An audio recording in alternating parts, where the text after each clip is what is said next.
Welcome to the Idea Pod, a podcast dedicated to exploring and interrogating professional biomedical and applied ethics here at the University of Leeds.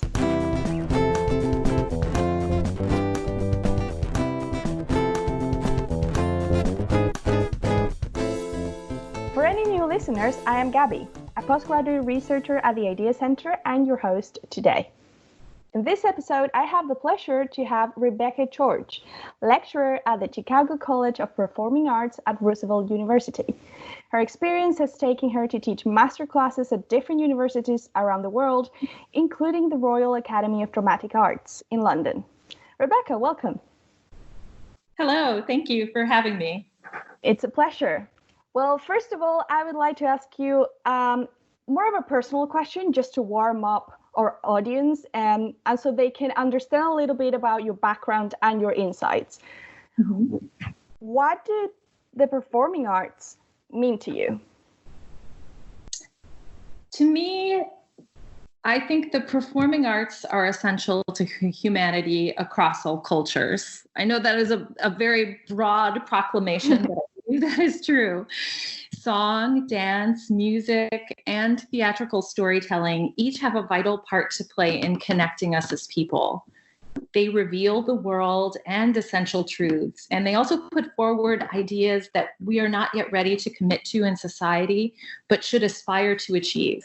And they are also living documents of what we thought and what we noticed about ourselves and the world around us across history. Plus, they are just really fun and entertaining. I think also that the performing arts are at their most basic communities of hope. We don't always live up to that on the professional end. In fact, we often fail quite miserably, but that is our core value, choosing to live in hope rather than cynicism and despair, and reflecting that hope back to other people. I am completely obsessed with what you said about communities of hope. I think that reflects the core value of performing arts. And I consider that that's not only beautiful, but it also tells us so much about their role in our personal development. Mm-hmm. And this connects with the first question I would like to ask you, which is related to the possibilities of aesthetic sensemaking. Mm-hmm. So in a paper from 2014, called, is a very long title, Aesthetics is an emotional activity that facilitates sense-making towards an inactive approach to aesthetic experience by Xenakis and Arnelos. They argue that aesthetic experience, especially its emotional dimension, is an evaluative process that influences the anticipation for stable and successful interactions with the environment. Mm-hmm. So, having this in mind, do you think songs, music, and the performing arts in general can help us make sense of ourselves and the world? I'm going to just say it in other words. Is there a phenomenological pathway for knowledge or sense-making through them? Yes, absolutely. I think song and music are innate in us and people. In fact, I know that. They're both essential to human expression and sharing community and sharing our traditions and the preservation of culture, as well as the advancement of society. And music is elemental to our lives. More than that, it's likely that humans sang and were musical before we developed our ability to speak and use language. And we can see evidence of this in both infant development and language acquisition. There's quite many studies about this. Some people even consider language to be a special kind of music. So musical expression through vocal melody and simple percussion, like clapping your hands or tapping your feet, is innate within each one of us. And I say that because it's estimated that only about 5% of people are actually tone deaf, meaning that they can't identify pitches as higher or lower from each other, and subsequently are likely not to enjoy music. However, they still can enjoy the percussive elements of music. So when we consider that 95% or so of human beings can learn to sing in tune and keep a steady beat, I think it's fair to say that music is an essential part of humanity. Yeah, and to my understanding, at the beginning of your career as a performer, you started teaching early childhood music. So how did you see these innate expressions that you're talking about and the relation to aesthetic sense making through your experience with children?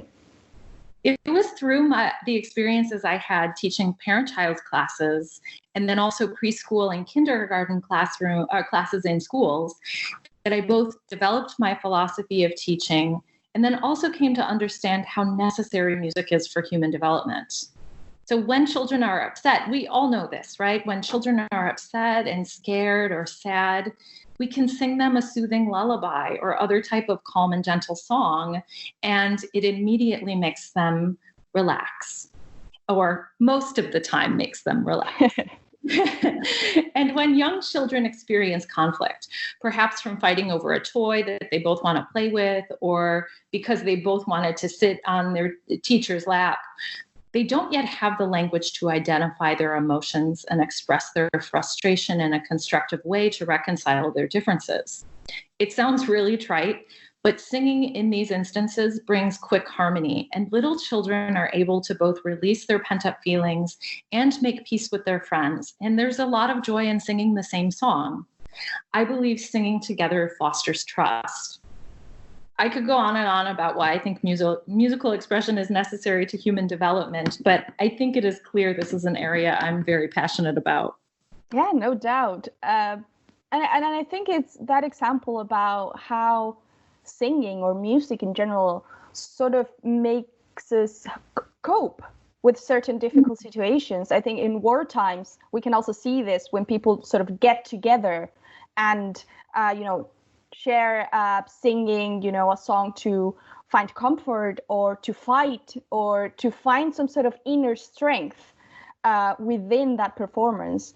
So there seems to be much more to singing than, the common perception of it, which is, harmony, rhythm, techniques, as you're accurately portraying. Singing takes us into this introspective journey to our limitations.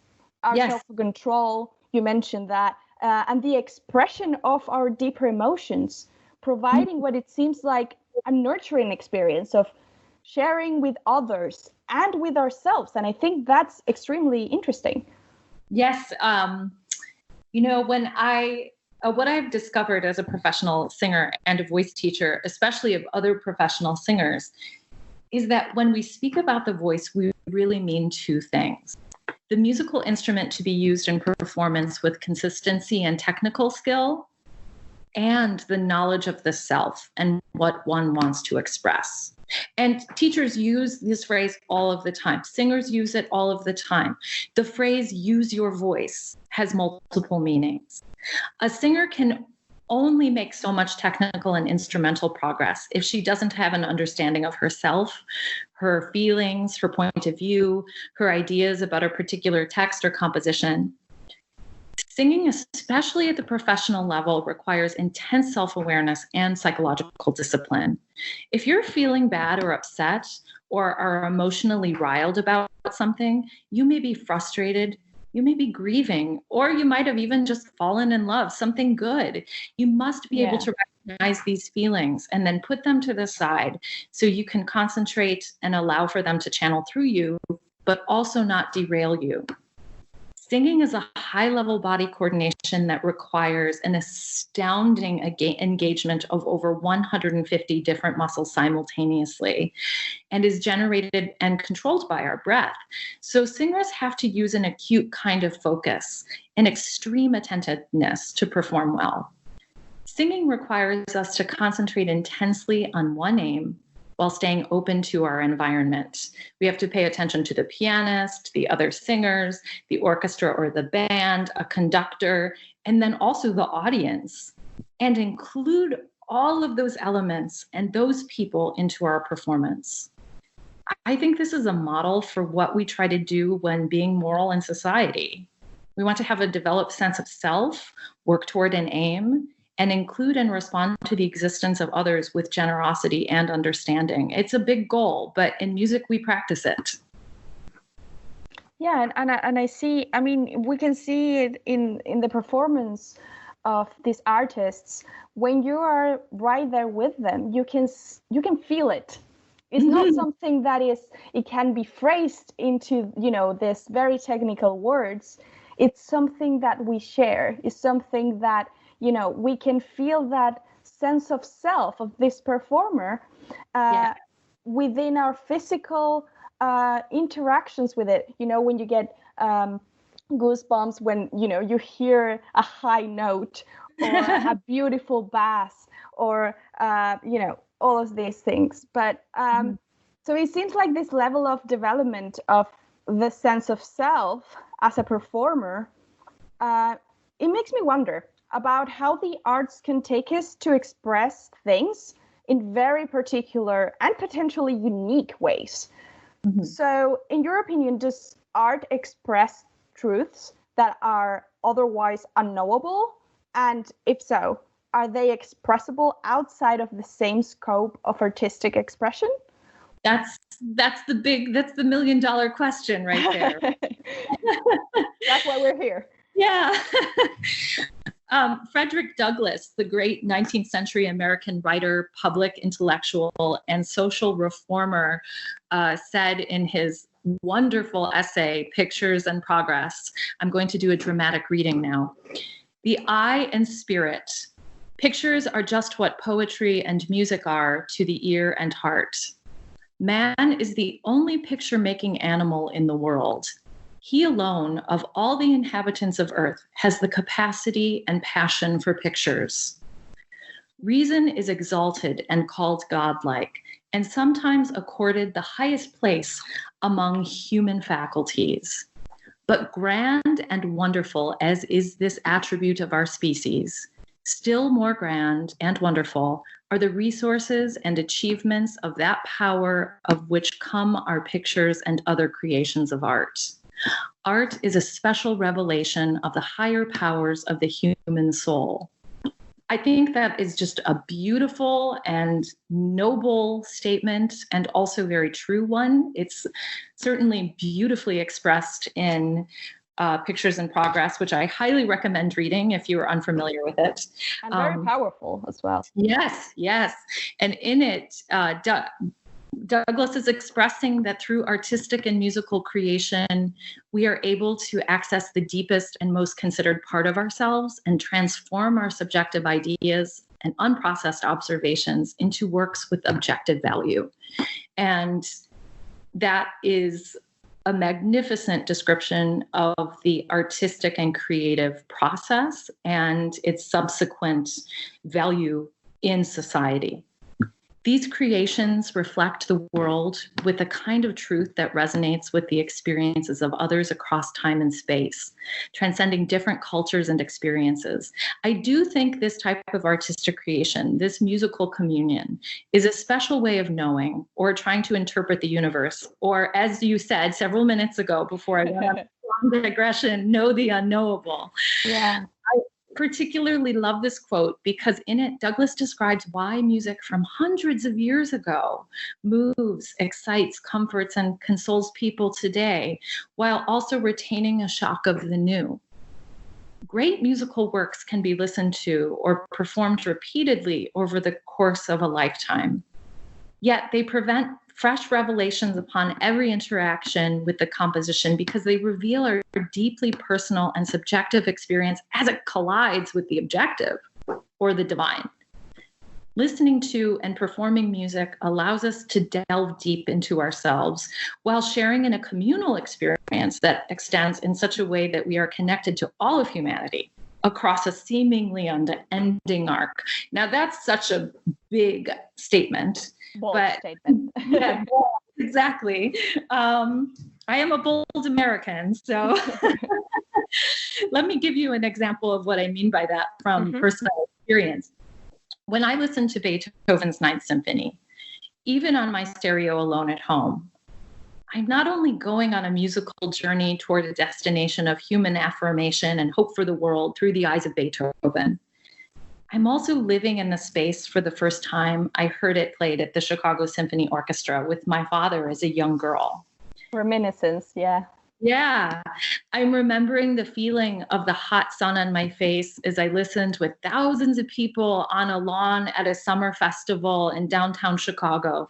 And people jumped to their feet and cheered like they were at a rock concert at the conclusion of the final moment. It was pretty fantastic. I'm present in what it felt like as a young person to hear Leonard Bernstein conduct the symphony on Christmas Day in Germany to mark the fall of the Berlin Wall, listening with millions of people all around the world. I'm also there with the people who sat in the audience for the first time the symphony was performed, and the time hundreds of years from now when hopefully people will hear it again. Music gives us a sense of the eternal, and it builds our connections to each other across time. I think that when that sense is awakened, we have an opportunity to harness this awareness of greater belonging, and we can transform it and transform our empathy and compassion. We can fix our imagination on any goal and then try to realize it. I think it's moving and quite beautiful what you're saying, because it answering my question about knowing the unknowable.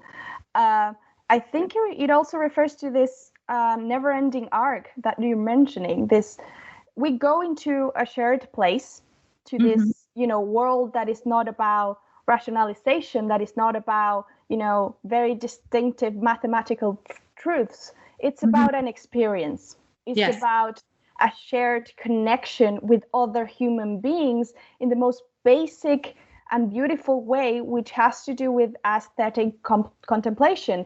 And in a way, I think it's that awareness of greater belonging. Yes. And transforming our empathy and compassion.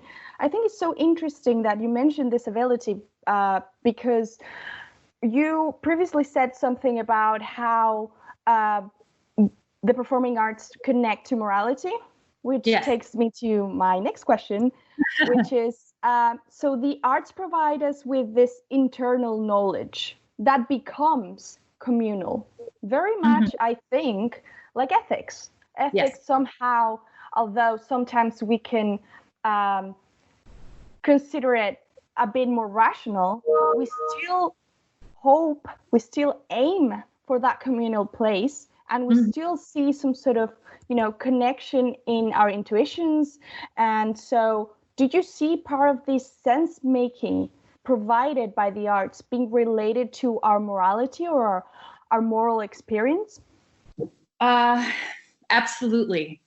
I have experienced that people who regularly listen to and perform music in some way are practiced in some type of openness and some type of humility. And that practice is important, right?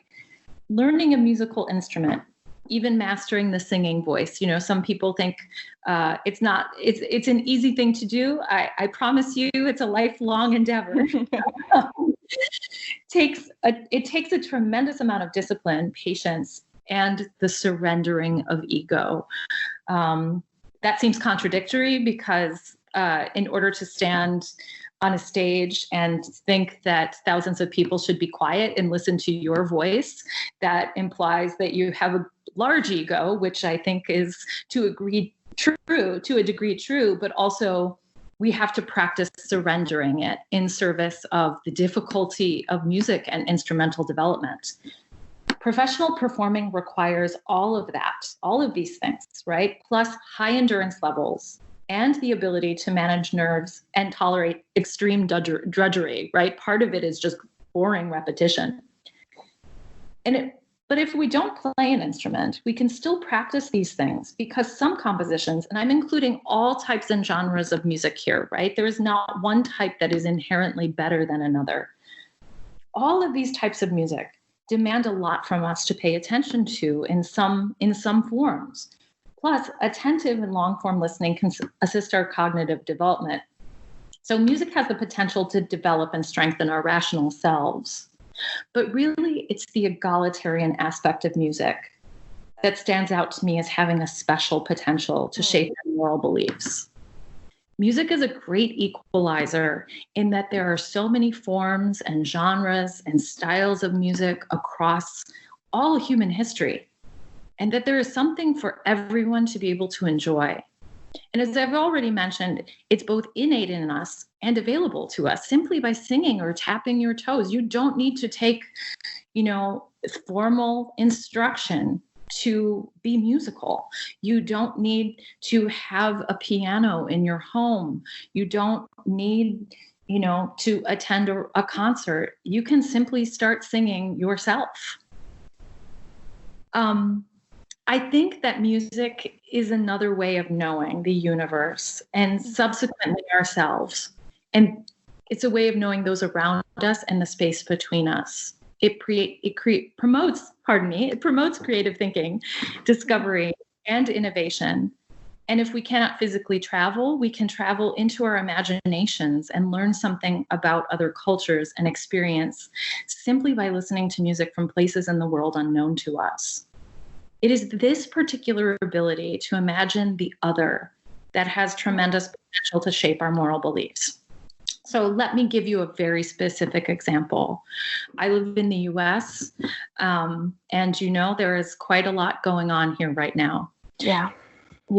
In February, a woman named Janiqua Charles was being detained by a security guard, and she pushed back on his reasons for apprehending her.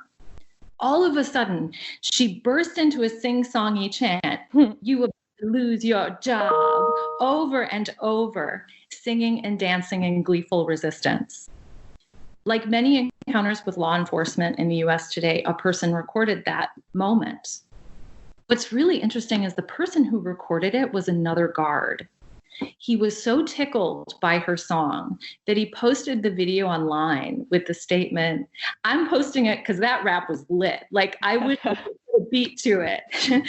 So the video went viral, and DJs across all the country turned her little song and dance into dance mixes that people now dance and sing along to in protests against racism and police brutality all across the country.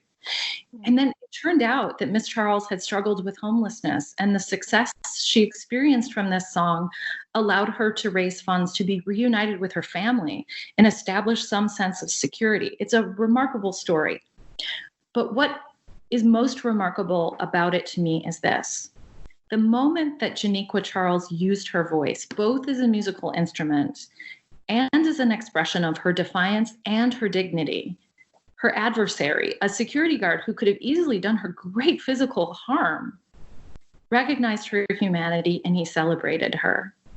So I think that not only is music or song related to our ability to develop morally, it is also one of our most powerful tools to connect to our moral values. First of all, that's, I think, a great example to portray what we're trying to show here. And I think the core argument that you're giving, and I think everyone can relate to this as well, has to do with how we are expressing. When you say the expression of her defiance and dignity is, in a way, we're talking about ethics. We are talking about, I have value, my life is valuable, respect me for it, but in a way that instead of resorting to any rationalization of a principle of dignity, we connect through this common world, this community of hope, as you called it, and I'm obsessed with that now. And I think it reflects what many philosophers have thought about this. Aesthetic experience serves as a propedeutic for morality. We see that in famous philosophers like Kant, claiming that the beautiful proposes to love something. Even nature without interest, the sublime, to esteem it, even contrary to our sensible interests. And for example, what Wittgenstein's claim is about ethics and aesthetics being one. So I think you've done a really wonderful job of showing the commonality between ethics and aesthetics, and how they are able to provide certain meaning to life, to show us what makes life worth living, what constitutes a good life, and how we value different things. It gives us, instead of, instead of giving us principles and rational ideas of why we should do these things, it shows us how they matter through experience. Mm-hmm. So you have the performer, which we could say it's an agent performing an action. We could say the audience are those affected by that action. And we have an impartial observer, sometimes a critic or a judge. And so we have elements that are very similar between these two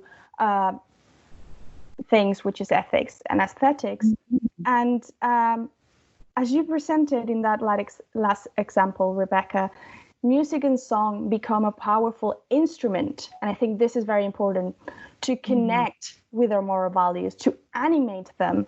Yes.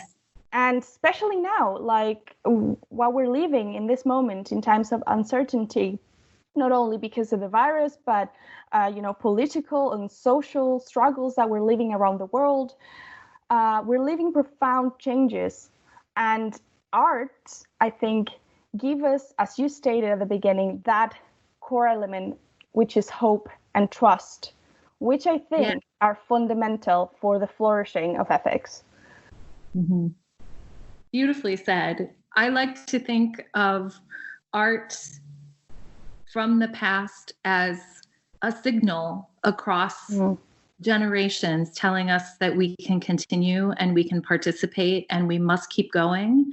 And that it's an inspiring signal to continue to discover our best selves and the best of what's possible in society. Yeah, discovering our best selves and sharing it with others. Yes. Precisely. I want to thank you, Rebecca. This has been wonderful. Thank you for being here with us today. It was great to see some insights from your vast personal and professional experience. So thank you again. Thank you for having me. Thanks everyone for listening and joining us today. Until next time.